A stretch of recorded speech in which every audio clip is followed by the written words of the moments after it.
This is, unfortunately, another example of disingenuous reporting, where you have a reporter who took the chief of staff's words wildly out of context, did not include the context those conversations were had within. And then further, I think the most egregious part of this article was the bias of omission that was clearly present. And we see a lot of this when dealing with the media every day.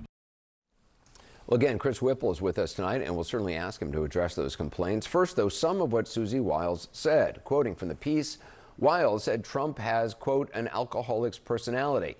He operates within a view that there's nothing he can't do. Nothing. Zero. Nothing.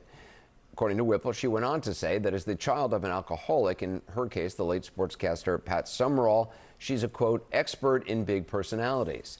And as we mentioned, the president defended her today, telling the New York Post, quote, she's fantastic, and saying, quote, I don't drink alcohol, so everybody knows that, but I've often said that if I did, I'd have a very good chance of being an alcoholic. I've said that many times about myself. I do. It's a very possessive personality. He also said he had not read the article, but said he heard the facts were wrong, and the interview, quote, purposely misguided. Wiles also spoke at length about Elon Musk and his time at the White House as a kind of budget cutter at large. Quoting again from Chris Whipple, quote, Wiles described Musk as something akin to a jacked up Nosferatu. Quote, the challenge with Elon is keeping up with him, she told me. He's an avowed ketamine user, and he sleeps in a sleeping bag in the EOB, the executive office building, in the daytime. And he's an odd duck, as I think geniuses are. Wiles later spoke about this with the New York Times, saying she did not have any actual knowledge of Musk's ketamine use beyond his own statements. She also took issue with Musk's gutting of USAID, saying, quote, no rational person could think the U.S. aid process was a good one. Nobody. As for Vice President Vance, she said his conversion from never-Trumper to his current beliefs had been, quote, sort of political. And in reference to the Epstein files uproar, noted that Vance has, quote, been a conspiracy theorist for a decade. The vice president weighed in on that today. I haven't looked at the article. I, of course, have heard about it.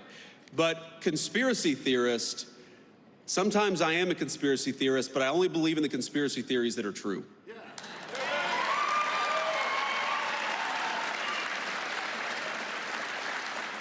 And by the way, Susie and I have joked in private and in public about that for a long time. Well, speaking of the Epstein files, here's what Whipple writes about Attorney General Pam Bondi. This part begins quoting Wiles speaking about Bondi. Quote, I think she completely whiffed on appreciating that that was the very targeted group that cared about this, Wiles said of Bondi. First, she gave them binders full of nothingness, talking about influencers online. And then she said that the witness list or the client list was on her desk. There is no client list, and it sure as hell wasn't on her desk. The Attorney General reacted online. She neither confirmed nor denied that Wiles said that about her, calling Wiles her friend and saying, quote, any attempt to divide this administration will fail. Wiles also told Chris Whipple that the president was wrong when he claimed that former President Clinton visited Epstein's private island, saying, quote, there's no evidence, unquote, that those visits happened. As for the current president, Whipple writes, quote, Wiles told me she'd read what she calls the Epstein file, and she said Trump is in the file, and we know he's in the file, and he's not in the file doing anything awful. Wiles continues, saying they were, sort of young, single, whatever. I know it's a passé word, but sort of young, single playboys together.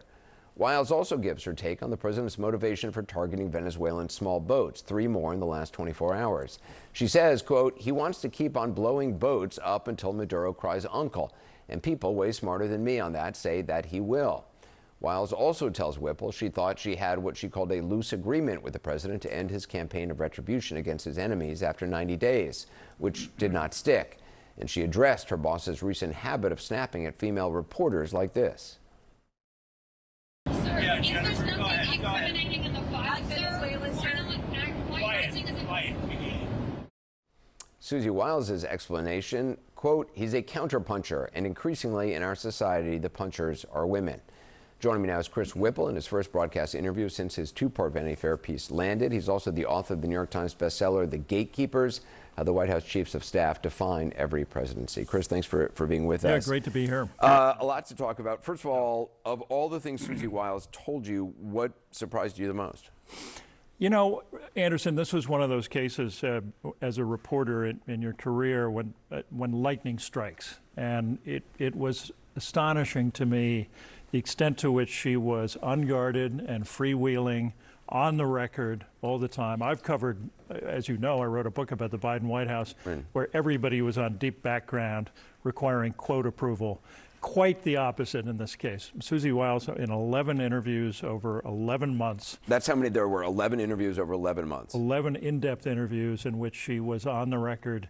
Everything in the article was on the record. Were you recording every interview? I recorded every interview. Even ones that were on the phone. There was one where she was doing laundry, apparently. Yeah, everything is on tape. Did she know this was for Vanity Fair? Did she think this was for a long-term book that you were doing? She knew I was working on a book at the outset. When I told her that Vanity Fair had agreed to do a piece, to publish a piece, she was all in and enthusiastic about it. Why? Because she is so legendarily averse to being out front. That's why I say that this was lightning striking. It's amazing to me. First of all, I think that she is the most fascinating person in American politics, not only because she ran a brilliant campaign and brought Trump back from the dead to win the 2024 election. She's the first female White House chief of staff. But in addition, she's kind of the Greta Garbo of White House chiefs. I mean, she's never on camera, rarely on camera, hardly ever gives interviews, and yet she did. I think it's because, all I can tell you is what she told me. She felt the Trump 1.0 had been unfairly covered, that Trump was vilified. During the first administration. During the first administration. She wanted a fair hearing, and I think she thought she would get one.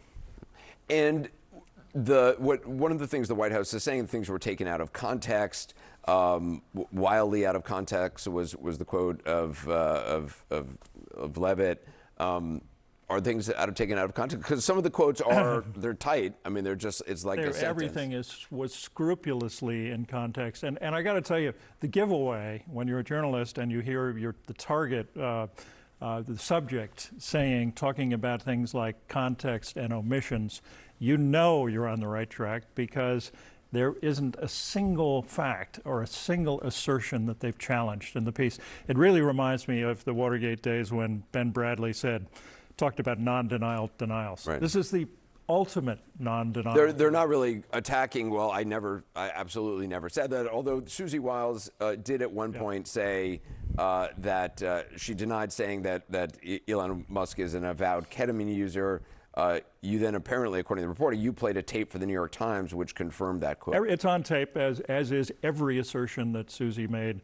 And as you know, I interviewed the Inner Circle as well. I talked to J.D. Vance, I talked to Marco Rubio, Stephen Miller, and others. All of it taped, all of it on the record. And the giveaway is that they haven't been able to challenge a single fact. Are you surprised that the president is not, apparently, it seems, but at least publicly, not angry with Wiles? Well, here's the other thing. As you say, it's not very often that you get an endorsement of your quotation from the president. The alcoholic personality. Yeah, and he evidently wears that as a badge of honor. His brother, I'd done interviews with him long ago. He talked about his brother Fred, who was alcoholic. So, here's the fascinating thing, and that is not only is there this amazing 11-month journey that I document of Susie Wiles through this whole period, but it really goes all the way back to her childhood and her famous father, Pat Summerall, who was an alcoholic. She organized interventions with her mother to get treatment for him. He was sober for 21 years, but she learned how to deal with difficult men.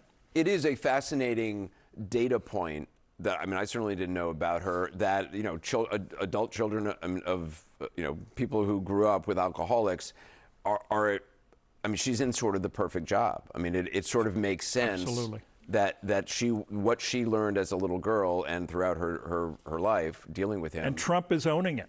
Trump is wearing it, in effect, as a kind of badge of honor. He's saying what she meant when she said that he has an alcoholic's personality is not that he's a drinker. We know that he's not. But that he has this grandiose personality. He believes that there is nothing, as she put it, nothing that he doesn't think he can do. Well, she is saying, Susie Wiles pushed back on the story on social media saying, quote, significant context was disregarded. As I said, Carolyn Levitt said it was bias of omission. There's not huge chunks of Susie Wiles on the record saying saying stuff. It's tight quotes. Is there a world in which you would release the audio? Well, we're not going to release the audio. I mean, Vanity Fair has decided that no, they're not going to release the audio, at least not now. The context, again, is just the most obvious example of a non-denial denial. Everything is absolutely in context. And as you know, there are long exchanges in the piece where we have at it, back and forth. We debated all kinds of things, including the legality of strikes on the boats in the Caribbean. And you know, I think that there's certainly, you know, I think that 9,500 words. How many hours of tape do you have? You know, it's at least 11 hours. I'd say each interview was about an hour in length. Yeah. And is there more to come? I mean, it's two parts. Do you have is there a third part in there? No, there's not a third part Okay. in the works. No. Chris Whipple, I appreciate your time tonight. Great to be Thank here. you.